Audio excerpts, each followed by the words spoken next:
সুপ্রিয় শিক্ষার্থী, আসসালামু আলাইকুম। অ্যাডমিশন ক্লাসরুমের পক্ষ থেকে আমি সবুজ গাজী তোমাদের সবাইকে জানাই স্বাগতম। আজকে আমরা বিভীষণের প্রতি মেঘনাদ কবিতার দ্বিতীয় পর্বের ক্লাস করব, অর্থাৎ মূল কবিতাটা পড়ব। তার আগে বলে রাখি, যারা প্রথম পর্বের ক্লাস দেখোনি এই কবিতার, অবশ্যই প্রথম পর্বের ক্লাস দেখে তারপরে দ্বিতীয় পর্বের ক্লাস করবে। কেননা প্রথম পর্বের ক্লাসে কিন্তু আমরা এই কবিতার চরিত্রগুলোকে বিশ্লেষণ করেছি। এটা এমন একটা কবিতা, তোমরা যদি কবিতার চরিত্রগুলো এবং প্রেক্ষাপটটা না জানো তোমরা কিন্তু কবিতা বুঝতে পারবে না। তো অবশ্যই এখনও যারা প্রথম পর্বের ক্লাস দেখোনি, অবশ্যই প্রথম পর্বের ক্লাস দেখে আমাদের দ্বিতীয় পর্বের ক্লাস করবে। তো দেখি আমরা মূল কবিতাতে চলে যাই, কথা না বাড়িয়ে দেখি কি বলছে।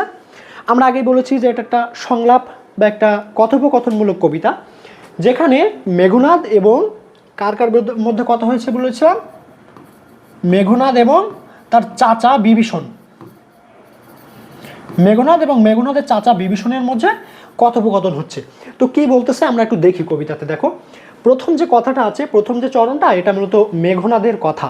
মেঘনাদ কি বলতেছে এখানে দেখো, এতক্ষণে অরিন্দম কহিলা বিষাদে। অরিন্দম মানে হচ্ছে যে শত্রুকে জয় করে, শত্রুকে জয় করেছে যে, তাকে বলা হয় অরিন্দম। অর্থাৎ এখানে অরিন্দম বলতে বোঝানো হচ্ছে মেঘনাদকে। কাকে? মেঘনাদকে। মেঘনাদকে, এখানে মেঘনাদকেই বোঝানো হচ্ছে অরিন্দম বলতে। তো এতক্ষণে অরিন্দম মানে মেঘনাদ কহিলা, কহিল মানে বলল, কেমন করে বলল? বিষাদে, দুঃখের সাথে বলল। কহিলা মানে বলল, কেমন করে বলল? বিষাদে মানে দুঃখের সাথে। দুঃখের সাথে মেঘনাদ বলতেছে, কি বলতেছে? জানিনু কেমনে ৮০ লক্ষণ পশিল রক্ষপুরে। জানিনু মানে হচ্ছে জানি না, জানি না, জানি না কেমনে মানে কি করে? ৮০ লক্ষণ পশিল মানে প্রবেশ করলো, পশিল মানে প্রবেশ করলো। রক্ষপুরে মানে তো আমরা বলছি যে যেখানে রাক্ষসরা বসবাস করে, লঙ্কাপুরী, লঙ্কাপুরী। তাহলে মনে দুঃখ নিয়ে অরিন্দম বা মেঘনাদ বলতেছে যে জানি না কেমনে আসিয়া লক্ষণ আমাদের এই রক্ষপুরে বা লঙ্কাপুরীতে প্রবেশ করলো। কিভাবে এসে প্রবেশ করলো এটা তো আমি জানি না। তারপরে বলতেছে হায় তাঁত, তাঁত মানে হচ্ছে চাচা। চাচাকে আমরা কিন্তু বলে দিয়েছি প্রথম ক্লাসে, মেঘনাদের চাচাকে, এই যে বিভীষণ, সে বিভীষণকে বলতেছে যে হায় তাঁত, ওই চাচা, উচিত কি তবে কাজ? তোমার এই কাজটা কি ঠিক হয়েছে? তোমার এই কাজটা কি উচিত হয়েছে? তব মানে তোমার, তব মানে তোমার, তোমার এই কাজটা কি ঠিক হয়েছে, উচিত হয়েছে? লক্ষণকে তুমি কেন আমাদের লঙ্কাপুরীতে প্রবেশ করালে? নিকুষা সতী তোমার জননী। নিকুষা সতীকে আমরা বলছি যে রাবণ এবং বিভীষণ, ওনাদের মা হচ্ছে কে? নিকুষা। এই যে নিকুষা, এখানে নিকুষাকে সতী বলে সম্বোধন করা হয়েছে। এই কবিতাটা মানে এই প্রশ্নটা কিন্তু খুব আসে যে বিভীষণের প্রতি মেঘনাদ কবিতায় সতী বলে কাকে সম্বোধন করা হয়েছে। এই যে দেখো, নিকুষাকে মানে রাবণের মাকে ও বিভীষণের মাকে। তা বলতেছে যে চাচা, নিকুষা সতী তো তোমার জননী, তা তোমার এই কাজটা কি ঠিক হয়েছে? তুমি লক্ষণকে কেন আমাদের এইখানে প্রবেশ করালে? ওকে, তারপরে দেখো ব্যাখ্যা দেওয়া হয়েছে তোমাদের সুবিধার্থে এখানে সুন্দরভাবে। মেঘনাদ মনের দুঃখ নিয়ে বলল, জানি না কেমন করে লক্ষণ রাক্ষসপুরীতে এসে প্রবেশ করলো। চাচা, চাচাকে বিভীষণ, নিকুষা সতীর পুত্র হয়ে তুমি এই কাজটি কিভাবে করলে? আশা করি এই প্রথম চরণে কারোর অসুবিধা থাকার কথা না। আমরা দ্বিতীয় চরণে যাই, কি বলছে দেখি সেখানে। এখানেও একইভাবে আবারও মেঘনাদেরও কথা, এখনো তার কথা শেষ হয়নি, সে বলতে আছে। তারপর সে বলতেছে সহোদর রক্ষস শ্রেষ্ঠ। বিভীষণকে বলতেছে যে চাচা, আপনার সহোদর তো রক্ষস শ্রেষ্ঠ। সহোদর মানে ভাই, ভাই। বলছে আপনার ভাই তো রক্ষস শ্রেষ্ঠ মানে রাক্ষস কুলের শ্রেষ্ঠ। কে রাক্ষস কুলের শ্রেষ্ঠ? রাবণ, রাবণ, রাবণ। তো বলতেছে যে চাচা বিভীষণ, আপনার ভাই তো রাক্ষস কুলের শ্রেষ্ঠ, তো তারপরেও আপনি লক্ষণকে আমাদের এখানে প্রবেশ করালেন। তারপরে কি বলতেছে দেখো, শুলি শম্ভনিব কুম্ভকর্ণ। শুলি শম্ভনিব শব্দটার অর্থ হচ্ছে শিবের যে অস্ত্র আছে না, আমরা দেখি ওই শিবের অস্ত্রের মতো ধারালো যার হাত, শক্তিশালী যার হাত, তাকে বলা হয় শুলি শম্ভনিব। লিখে শিবের মতো, শিবের মতো শক্তিশালী, শিবের মতো শক্তিশালী কুম্ভকর্ণ। কুম্ভকর্ণকে আমরা প্রথম পর্বে দেখছি রাবণের মেজ ভাই, রাবণের মেজ ভাই। তো মেঘনাদ বলতেছে যে ভালো সহোদর রক্ষশ্রেষ্ঠ, তোমার যে এক ভাই সে তো রাক্ষসকুলের শ্রেষ্ঠ রাবণ, তারপরে আরেক ভাই যে আছে সে শিবের মতো শক্তিশালী, শুলি শম্ভুনিভ, কুম্ভকর্ণ তার নাম, তোমার মেজো ভাই। তো তাদের ভাই হয়েও তুমি এমন একটা কাজ করতে পারলে, তুমি লক্ষণকে রাক্ষসপুরীতে নিয়ে আসলে। আচ্ছা, তারপর তো কি বলতেছে দেখো, ভ্রাতুষ্পুত্র বাসবজয়ী। বাসব বিজয়ী মানে হচ্ছে দেবতাদেরকে যে জয় করেছে, দেবতাদেরকে জয় করে যে, দেবতাদের জয় করেছে যে। আর ভ্রাতুষ্পুত্র মানে কি আমরা জানি ভাইয়ের পুত্র, তার মানে মেঘনাদ এখানে নিজের কথা বলছে যে চাচা আমি তোমার ভাইয়ের ছেলে, আমি বাসবজয়ী, আমি দেবতাদেরকে জয় করেছি, তোমার দুই ভাই একজন রাক্ষসকুলের শ্রেষ্ঠ, একজন শিবের মতো শক্তিশালী, তো এত কিছু হওয়ার পরে তারপরে তোমার মা নিকুষা সতী, তো তারপরেও তুমি লক্ষণকে প্রবেশ করালে আমাদের এই রাক্ষসকুলে। তারপরে দেখো কি বলতেছে, নিজ গৃহপথ মানে নিজের বাড়ির পথ, তাত মানে চাচা, নিজের গৃহের পথ চাচা দেখাও তস্করে, তুমি আমাদের নিজের বাড়ির পথ একদম তস্করকে দেখাই দিলে। তস্কর মানে হচ্ছে চোর, তস্কর শব্দটার মানে হচ্ছে চোর। এখানে চোর বলতে কাকে বোঝানো হচ্ছে তাহলে? লক্ষণকে, যে লক্ষণ একটা চোর, তুমি আমাদের বাড়ির পথ তাকে দেখাই দিলে। আচ্ছা, তারপরে কি বলতেছে দেখো, চণ্ডালে বসাও আনি রাজার আলয়ে। চণ্ডাল হচ্ছে হিন্দু ধর্মের নিচু জাতের মানুষ বোঝায়, যাদের তাদেরকে বলে চণ্ডাল। আমরা সোজা একটু লিখে দিই যে নিচু জাতের মানুষ, নিচু জাতের লোক, নিচু জাতের লোক, হিন্দু ধর্মে যারা নিচু জাতের লোক তাদেরকে বলে চণ্ডাল। তো চণ্ডালে আনি বসাও রাজার আলয়ে, আলয় মানে হচ্ছে বাসস্থান, বাসস্থান। আমরা হচ্ছে রাজা, আমাদের যে বাসস্থান সেইখানে তুমি একটা চণ্ডালকে এনে বসালে, লক্ষণকে এনে বসালে, নিচু জাতের একটা লোককে, তুমি কিভাবে পারলে এই কাজটা? ওকে, তারপরে ব্যাখ্যা দেখি। তোমার ভাই রাবণ রাক্ষসকুলের শ্রেষ্ঠ, মেঘনাদ বলতেছে বিভীষণকে যে তোমার ভাই রাবণ রাক্ষসকুলের শ্রেষ্ঠ, তোমার মেজ ভাই কুম্ভকর্ণ যার হাত শিবের অস্ত্রের মতো ধারালো, তোমার ভাইয়ের পুত্র বাসব বিজয়ী, মানে সে নিজের কথা বলতেছে আমি তোমার ভাইয়ের ছেলে, আমি বাসব বিজয়ী, দেবরাজ ইন্দ্রকে আমি জয় করেছি। ঠিক আছে, তো তুমি নিজের গৃহের পথ একজন চোরকে কি বলছে দেখো, লক্ষণকে, চোর বলতে এখানে লক্ষণকে বোঝাইছে। কিভাবে দেখালে বাইরের একজন মানুষকে? তার মতো নিচু জাতের চণ্ডালকে রাজার বাসস্থানে তুমি নিয়ে আসলে, এটা বলতেছে ব্যাখ্যা। তারপরে দেখি আমরা কি বলতে চাচ্ছে তারপরের চরণে। দেখো তারপরে আবারও এখনো মেঘনাদ বলতেই আছে, ঠিক আছে। তারপরে মেঘনাদ বলতেছে কিন্তু নাহি গঞ্জি তোমা। গঞ্জি শব্দের মানে হচ্ছে তিরস্কার করা বা বকাবকি করা, তিরস্কার বা বকাবকি করা, তিরস্কার করা। তোমা মানে হচ্ছে তোমাকে, বলতেছে কিন্তু নাহি গঞ্জি তোমা, কিন্তু চাচা আমি তোমাকে আর বকাবকিও করব না, তিরস্কারও করব না। কেন করব না? গুরুজন তুমি, তুমি আমার গুরুজন, তোমাকে আমি বকাবকিও করব না, তিরস্কারও করব না। পিতৃতুল্য, তুমি আমার পিতার সমান, তো তোমাকে আমি বকাবকি করব না, গঞ্জনা করব না। ছাড়ো দ্বার, মানে ও তো তখন দরজার সামনে দাঁড়াই আছে, বিভীষণ অস্ত্রাগারে যেতে যাচ্ছে তখন মেঘনাদ, কিন্তু ওকে যেতে দেবে না, আটকাই আছে। তো এই বলতেছে তোমাকে আমি বকাবকিও করব না, তোমার সাথে আর কোনো কথা আমার নাই, তুমি দরজা থেকে সরে দাঁড়াও, আমি অস্ত্রাগারে যাব। ছাড়ো দ্বার, যাব অস্ত্রাগারে, সে অস্ত্রাগারে যাবে, যে কি করবে? পাঠাইব রামানুজে সমন ভবনে। রামানুজ মানে হচ্ছে রামের অনুজ, রামের অনুজ। অনুজ মানে কি আমরা জানি ভাই, অনুজ মানে ছোট ভাই, অনুজ মানে হচ্ছে ছোট ভাই। তো রামানুজ মানে রামের ছোট ভাই কে তাহলে? লক্ষণ। লক্ষণ বলতেছে যে পাঠাইব রামানুজে সমন ভবনে, রামের ছোট ভাইকে লক্ষণকে আমি পাঠাবো কোথায়? সমন ভবনে। সমন ভবন হচ্ছে মৃত্যুপুরী, মৃত্যুপুরী বা জমাগার, সোজা কথায় জমাগার বা মৃত্যুপুরীতে পাঠাবো, তাকে আমি হত্যা করব, তুমি অস্ত্রাগার থেকে সরে দাঁড়াও, আমি অস্ত্রটা আনি। তারপরে বলতেছে দেখো, লঙ্কার কলঙ্ক আজি ভজিব আহবে, মানে লক্ষণ যে রাক্ষসপুরীতে প্রবেশ করছে, লঙ্কাপুরীতে প্রবেশ করছে, এটাকে মেঘনাদ দেখতেছে যে আমাদের এই লঙ্কাপুরীর জন্য একটা কলঙ্ক, ও যে নিচু জাতের একটা মানুষ আমাদের লঙ্কাপুরীতে প্রবেশ করলো, এটা আমাদের জন্য তো একটা কলঙ্ক। তা আমাদের এই যে কলঙ্ক সেটাকে আমি ভজিব মানে কি হচ্ছে? মোচন করব, আমাদের এই কলঙ্কটাকে আমরা মুছে দেব, মোচন করব, মোচন করা, মোচন করব কিভাবে? আহবে, আহবে মানে হচ্ছে যুদ্ধ করে, যুদ্ধে, মানে আমি অস্ত্রাগার থেকে অস্ত্র এনে লক্ষণের সাথে যুদ্ধ করে আমাদের এই কলঙ্ককে আমি মুছে দেব, এটা বলতে চাচ্ছে। তাহলে আশা করি এটুকু বিষয় সবার কাছে ক্লিয়ার। আমরা একটু ব্যাখ্যা দেখি। কিন্তু চাচা আমি যে তোমাকে তিরস্কার করব না, মেঘনাদ বলছে আমি তোমাকে তিরস্কার করবো না, কারণ তুমি আমার গুরুজন, পিতৃতুল্য। তুমি দরজা ছাড়ো, আমি অস্ত্রাগার থেকে অস্ত্র নিয়ে এসে রামের ছোট ভাইকে জমালায় পাঠাবো, মানে হত্যা করব, এবং লঙ্কার কলঙ্ক মোচন করব। আচ্ছা, তারপরে যাই দেখি কি বলতেছে। দেখো তারপরে বলতে চাচ্ছে উত্তরীলা বিভীষণ, মানে এতক্ষণ কিন্তু মেঘনাদ বললো তার চাচা বিভীষণকে, বিভীষণ কিন্তু চুপ করে শুনতেছে। এখন এসে বিভীষণ এবার উত্তর দিচ্ছে। কি উত্তর দিচ্ছে আমরা একটু দেখি। উত্তরীলা বিভীষণ, মানে বিভীষণ উত্তর দিল, বৃথায় সাধনা ধীমান। ধীমান শব্দের অর্থ হচ্ছে, ধী মানে বুদ্ধি, শুধু ধী শব্দটার অর্থ হচ্ছে বুদ্ধি, আর ধীমান বলতে একসাথে বোঝায় কি, ধীমান মানে যার বুদ্ধি আছে, বুদ্ধিমান, বুদ্ধিমান, বুদ্ধিমান।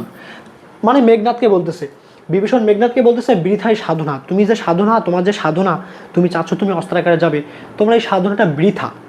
ধীমান মানে বুদ্ধিমান, তোমার এই সাধনাটা বৃথা। রাঘব দাস আমি। রাঘব বলতে এখানে বোঝা হচ্ছে রামকে, সবাই এটা মনে রাখবে, এখানে বারবার আসবে এইটা। রাঘব বলতে এখানে বোঝানো হচ্ছে রামকে, রামকে বোঝানো হচ্ছে রাঘব বলে, এটা মনে রাখবে।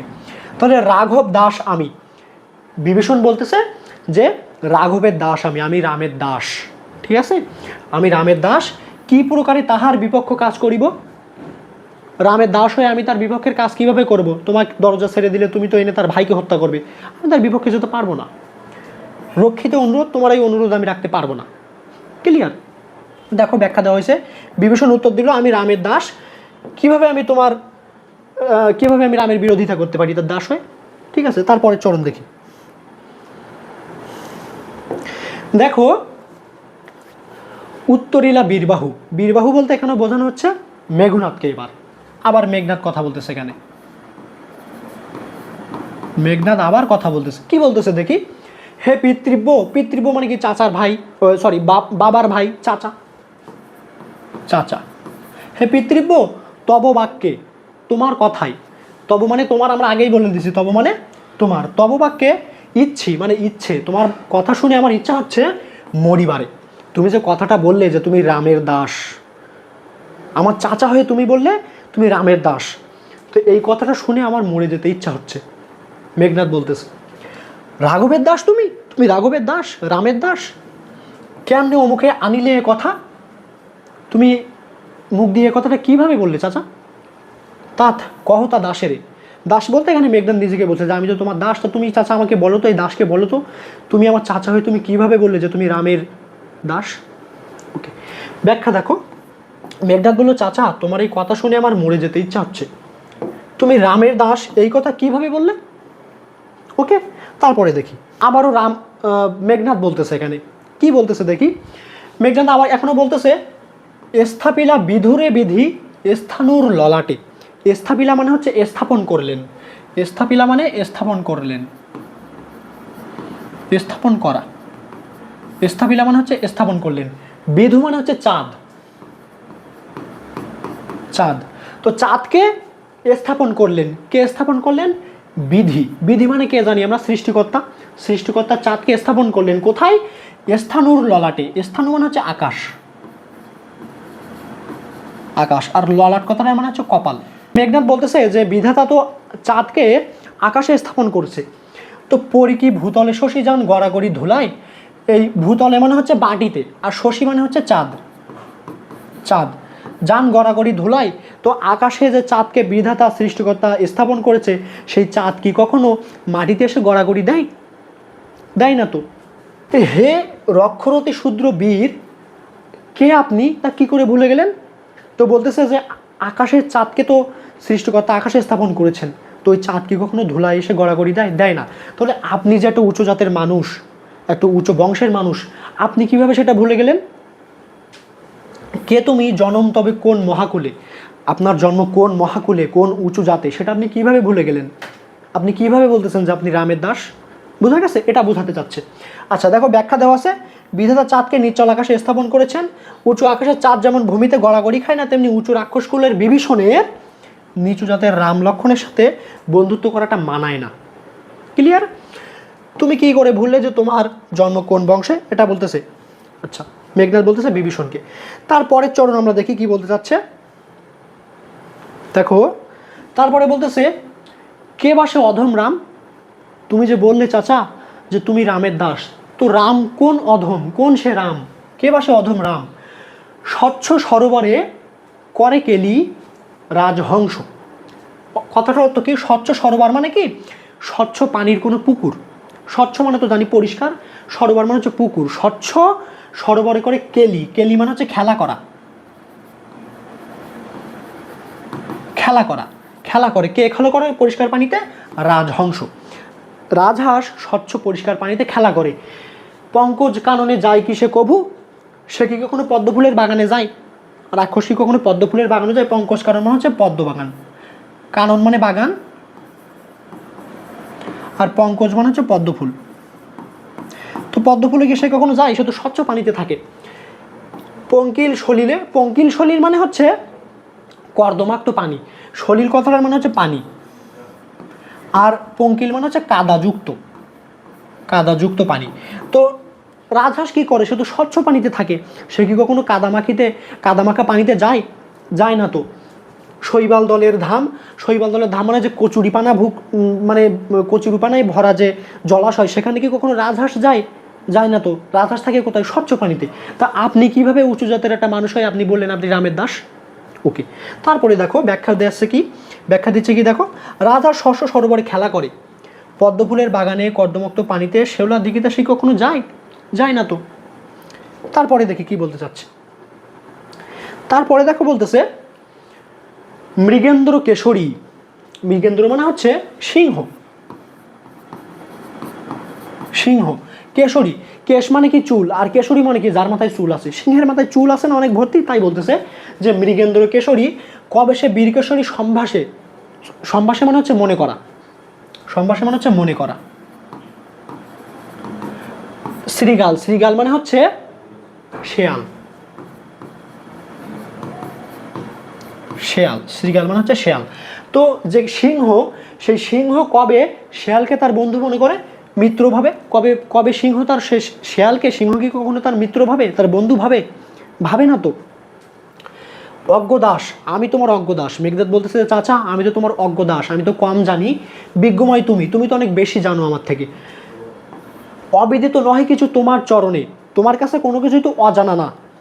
ঠিক আছে, তাহলে ব্যাখ্যা দেওয়া হচ্ছে দেখো, বীরকেশরী সিংহ কি কখনো শেয়ালকে তার বন্ধু ভাবে? ভাবে কি? আমি তোমার অজ্ঞ দাস, তুমি বিজ্ঞময়, কোনো কিছুই তোমার অজানা নেই, তাহলে তুমি এই কাজটা কিভাবে করলে? তারপরে দেখে কি বলতে যাচ্ছে।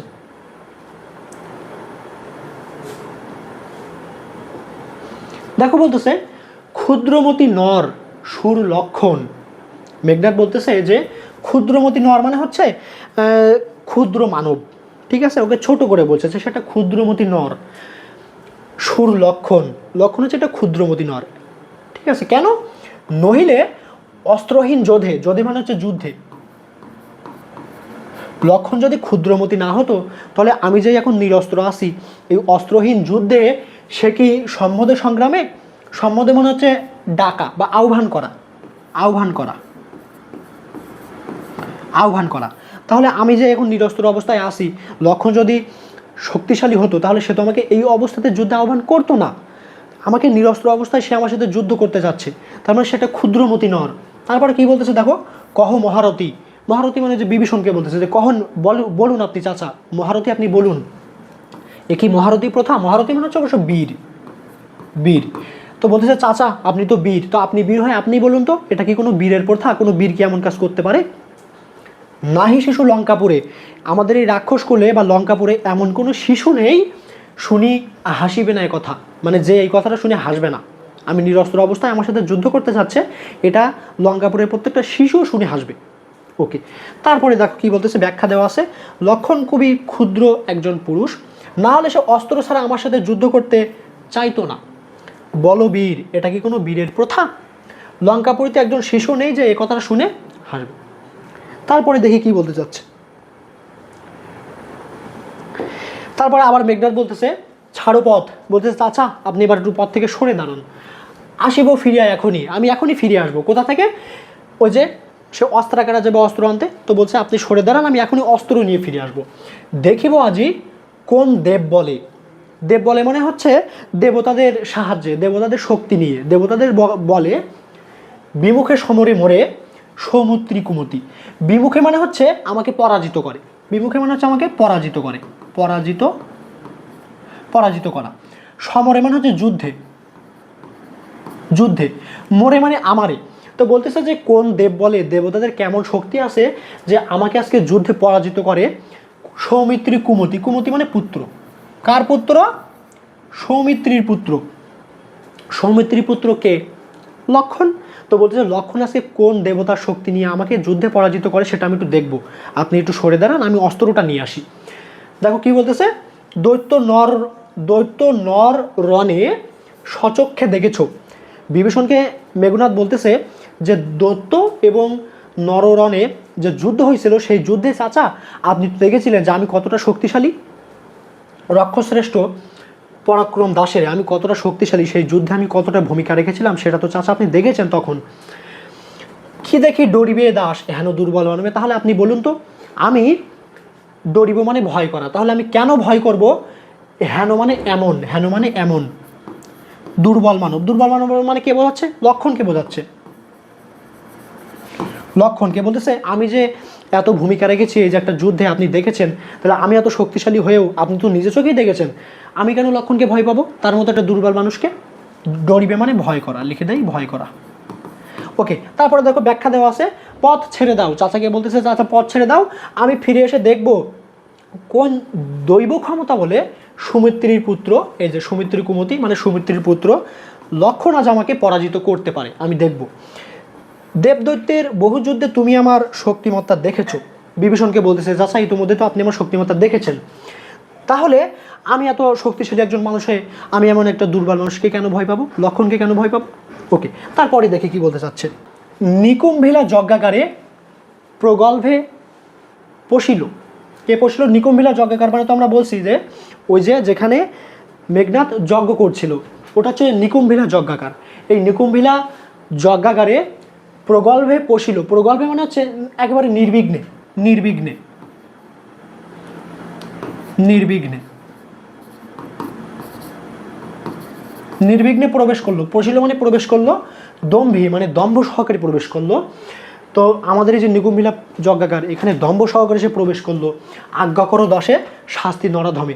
চাচা এবার আপনি আপনার এই দাসকে একটু আজ্ঞা করুন, একটু অনুমতি দিন, আমি এই নরাধমকে শাস্তি দেবো। ঠিক আছে, নরাধম মানে এখানে বোঝাচ্ছে লক্ষণকে, মানে অধম যে নর তাকে ছোট করে বোঝানো হচ্ছে লক্ষণকে, এজন্য বলছে নরাধম।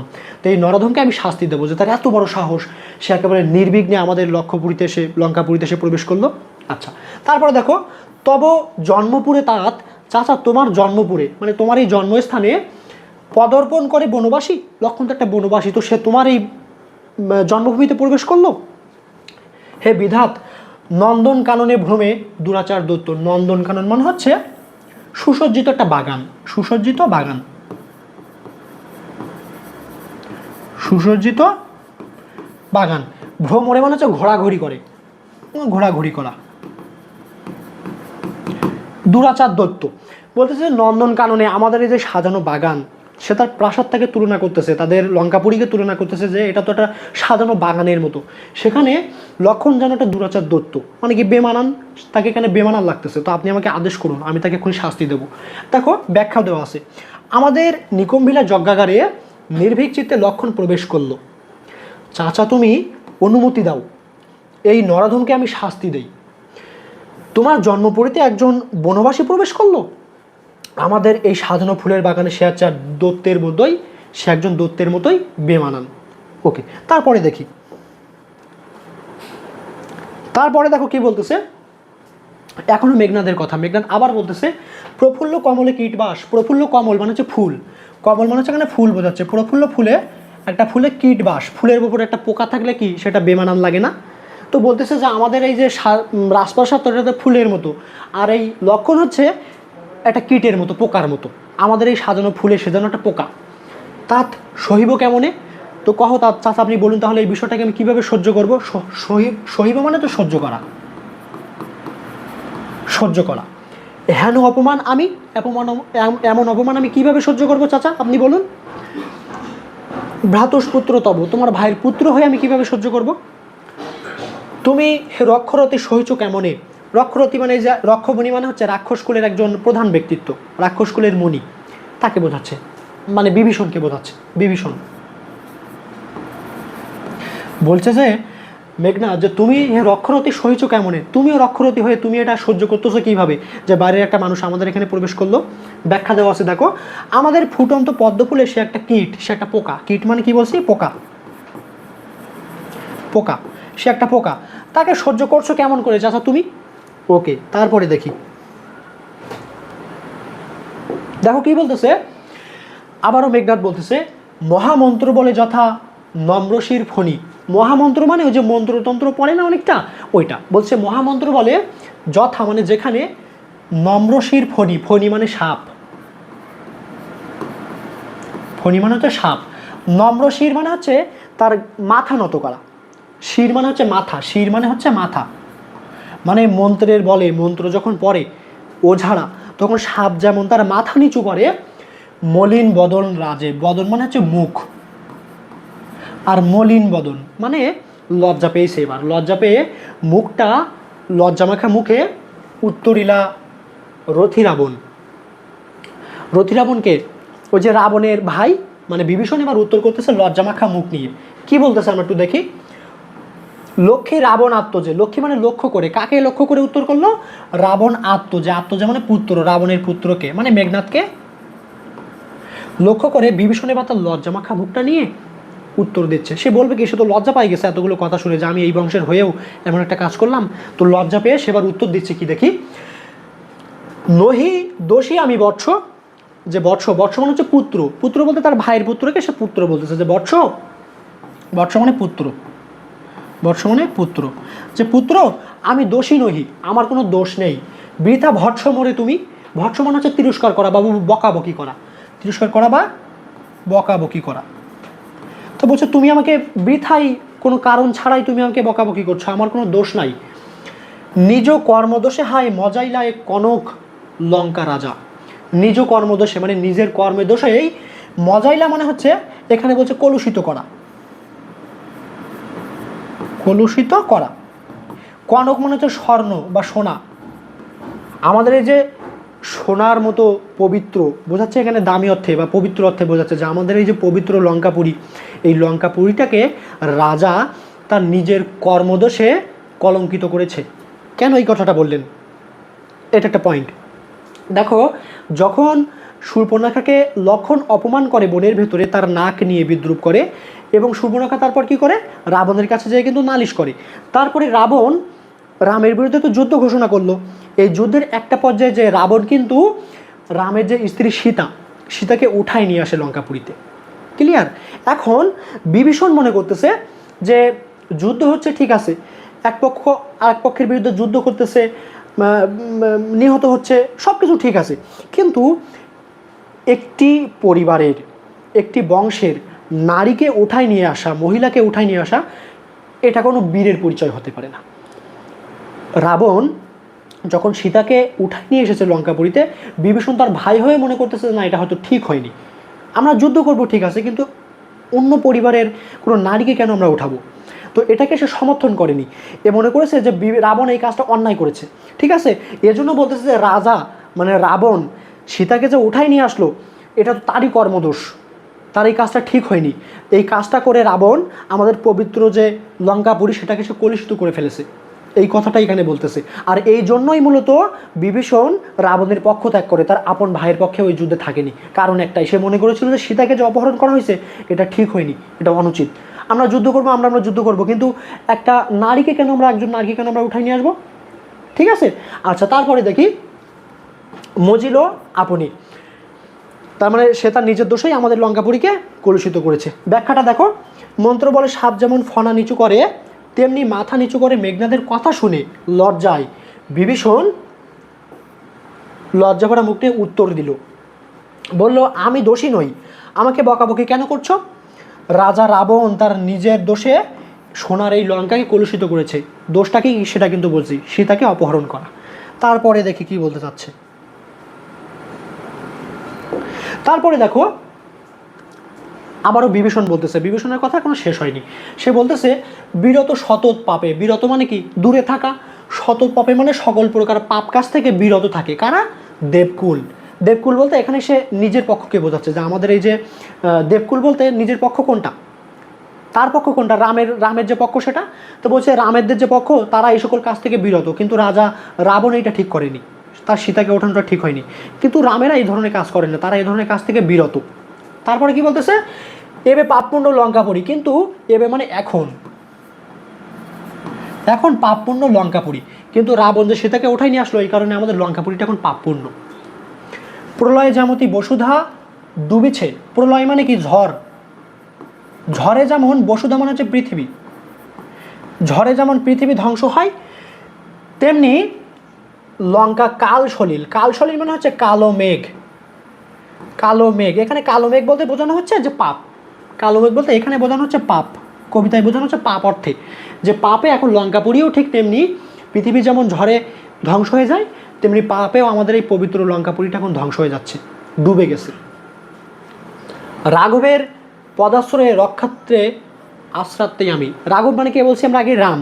বলছে এজন্য যেহেতু লঙ্কাপুরী এখন পাপে পরিপূর্ণ, আমি এজন্য এখন রাঘবের মানে রামের পায়ের নিচে যে আশ্রয় নিয়েছি। বোঝা গেল? তারপর দেখছে পরদোষে কে চায় মজিতে, তো পাপ করছে তোমার বাবা রাবণ, হলো সে আমার ভাই কিন্তু সে তো পাপ করছে, তো তার পাপে আমি কেন মজবো, তার পাপের ভাগ আমি কেন নেব, এটা বলতে চাচ্ছে। ব্যাখ্যা দেখো, দেবকুল পাপ থেকে বিরত থাকে, দেবকুল কারা বলছি? দেবপক্ষ কারা? রামের পক্ষ, আর রাবণের পক্ষটা কিন্তু রাক্ষস পক্ষ। তো বিভীষণ বলছে দেবকুল সর্বদা পাপ থেকে বিরত থাকে, কিন্তু এই লঙ্কা এখন পাপে পরিপূর্ণ। ঝড়ে যেমন পৃথিবী ধ্বংস হয় তেমনি এই লঙ্কা এখন কালো মেঘে ছেয়ে গেছে, কালো মেঘ মানে আমরা বলছি এখানে পাপ অর্থে। দোষ কি নিজের কাঁধে নিতে চায় অন্যের দোষকেও, আমি রামের কাছে সেজন্যই আশ্রয় নিয়েছি, আমি তোমার বাবার অন্যায় কাঁধে নেব না।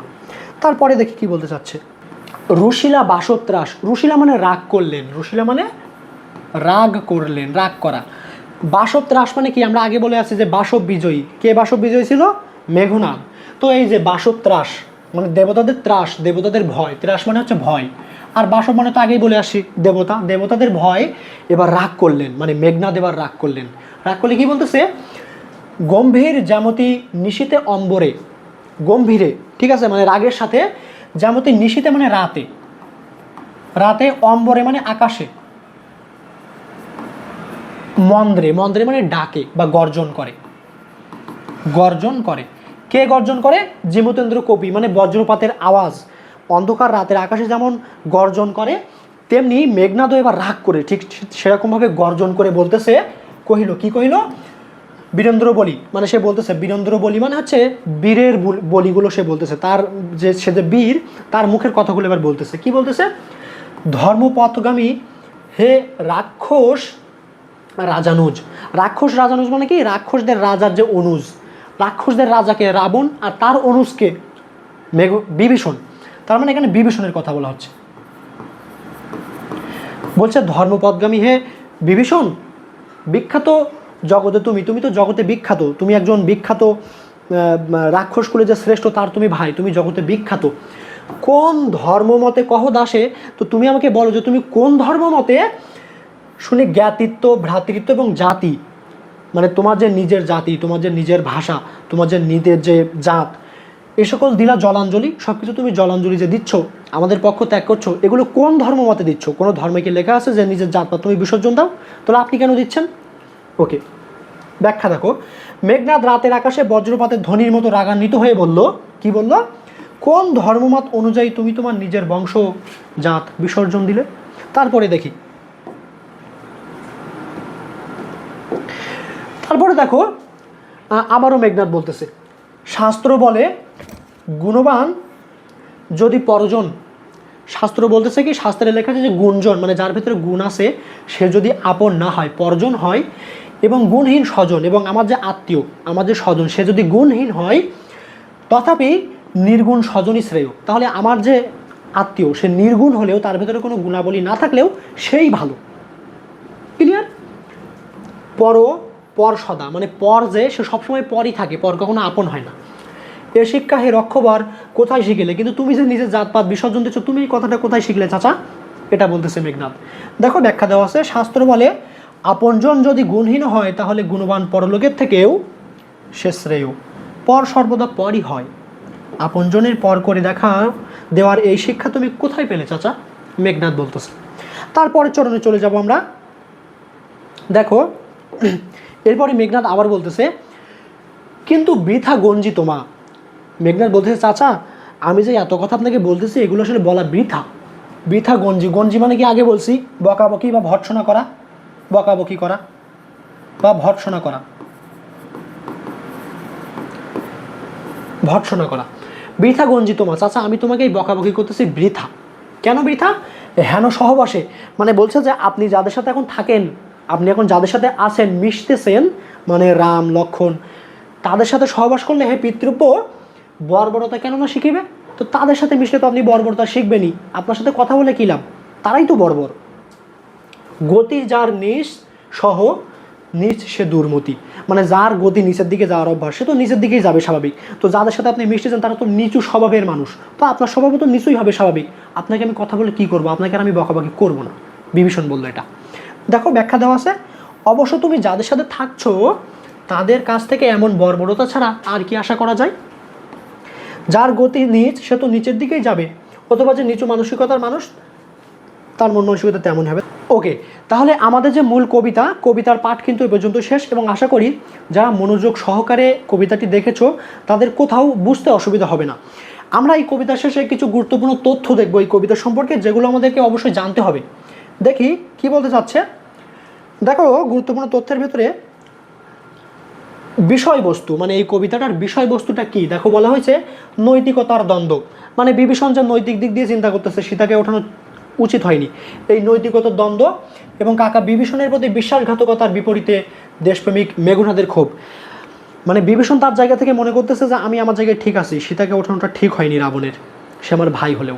এবং মেঘনাদ মনে করতেছে যতই আমরা যাই করি না কেন তিনি আমাদের চাচা, তিনি আমাদের পক্ষ ত্যাগ করে যাওয়াটা তার উচিত হয়নি। এই দুই পক্ষের ক্ষোভটাই মূলত এই কবিতার ফুটে উঠেছে। তারপরে বলছে কবিতাটি কি ছন্দে রচিত, খুব আসে কিন্তু, অমিল প্রবহমান অক্ষরবৃত্ত ছন্দে রচিত। এইটা অবশ্যই অবশ্যই অবশ্যই পড়বে। বিভীষণের প্রতি মেঘনাদ কবিতাটি নেওয়া হয়েছে কোথা থেকে? দেখো এখানে দেওয়া আছে মেঘনাদ বধ কাব্যের 6ষ্ঠ সর্গ বধ বা বধ থেকে। তারপর হচ্ছে বিভীষণের মেঘনাদ কবিতাটি ছন্দের শেষের লক্ষণ, শেষ লক্ষণ মানে ছন্দের শেষ যেটা আছে সেটার লক্ষণ কি? ভাব প্রকাশের পূর্বহমানতা। গুরুত্বপূর্ণ, খুবই গুরুত্বপূর্ণ, এগুলোই কিন্তু পরীক্ষাতে বেশি আসে। তারপর দেখো ভ্রাতা কুম্ভকর্ণ ও জ্যেষ্ঠপুত্র বীরবাহুর মৃত্যুর পর রাবণ, মানে আমরা বলছি কি যে রাম রাবণের যুদ্ধের প্রথম দিকে, আমরা প্রথম পর্বের ক্লাসে কিন্তু এটা বলছি যে রাম রাবণের যুদ্ধ যখন শুরু হয় তার প্রথম দিকে রাবণের বড় ছেলে মেঘনাদের বড় ভাই বীরবাহু কিন্তু মারা যায়। ওকে, তো বলতেছে মৃত্যুর পর এখন বীরবাহু যখন মারা গেল তখন কি হলো, এই যে রাবণ এই যুদ্ধের সেনাপতি নিযুক্ত করেছিল কিন্তু মেঘনাদকে, কনিষ্ঠ পুত্র মেঘনাদকে। এই মেঘনাদই এবং তার চাচার মাধ্যমে কিন্তু এই কথোপকথন, তো মেঘনাদ কিন্তু পরবর্তী সেনাপতি নিযুক্ত হয়। তারপরে দেখো কি বলতেছে, শত শত প্রহরী চোখ ফাঁকি দিয়ে লক্ষণ নিকুম্বিলা যজ্ঞাগারে প্রবেশ করতে সক্ষম হয় কার মাধ্যমে? বিভীষণের মাধ্যমে। এটা কিন্তু বেসিক, তোমরা পড়ে ফেলেছো, বুঝে ফেলেছো ইতিমধ্যেই। তারপরে রাম রাবণের যুদ্ধে স্বপক্ষ ত্যাগ করি কে? বিভীষণ। তারপরে বলছে লঙ্কাপুরীতে মেঘনাদের যজ্ঞাগারের নাম কি? নিকুম্বিলা যজ্ঞাগার। খুব সুন্দরভাবে পড়বে। আচ্ছা, তারপরে দেখো আমরা কিন্তু কবিতা যখন তোমাদেরকে পড়িয়েছি তোমাদেরকে প্রত্যেকটা শব্দের অর্থ কিন্তু আমরা ওখানে ব্যাখ্যা করেছি, ঠিক আছে? তো ওই ক্লাস যারা করছো, এই ক্লাস যারা করছো তাদের কিন্তু শব্দার্থ নিয়ে আর সমস্যা হওয়ার কথা না, যদি এটা নোট খাতা রাখো। কবিতার ক্লাসটি করার সময় অবশ্যই নোট খাতা রাখবে এবং সেই সাথে সাথে প্রত্যেকটা শব্দের অর্থ খাতায় নোট করবে, তাহলে শব্দার্থ নিয়ে আর সমস্যা হবে না। তারপরেও এতগুলো শব্দার্থ, সব থেকে বেশি পরিমাণে শব্দার্থ এই কবিতাটাতেই আছে। তো আমরা বিগত সালের প্রশ্নগুলো অ্যানালাইসিস করে যেগুলো বেশি আসে বা আসার মতো মোস্ট ইম্পর্টেন্ট যেগুলো, সেগুলোর একটা ছক কিন্তু তোমাদেরকে এখানে দিয়ে দিয়েছি। যখন তোমাদেরকে পিডিএফ দেবো এই শব্দার্থগুলো পাবে, মানে মোটেও যদি না পড়ো এই শব্দার্থগুলো 100% পড়ে যাবে, মানে এর থেকে আসার পসিবিলিটি খুব বেশি। এই যে ছকগুলো দিয়ে দেওয়া হয়েছে তোমরা তোমাদের পিডিএফ ফাইলে কিন্তু এগুলো পেয়ে যাবে। তো আশা করি ক্লাস যারা করেছো তাদের অন্তত এই কবিতাতে আর কোনো সমস্যা থাকার কথা না। তো আমাদের ক্লাস আজকে এ পর্যন্তই ছিল। দেখা হবে ইনশাল্লাহ পরবর্তীতে নতুন কোনো ক্লাসে। ততক্ষণ পর্যন্ত সবাই ভালো থাকো, সুস্থ থাকো এবং অ্যাডমিশন ক্লাসরুমের সাথেই থাকো। সবাইকে ধন্যবাদ। আসসালামু আলাইকুম।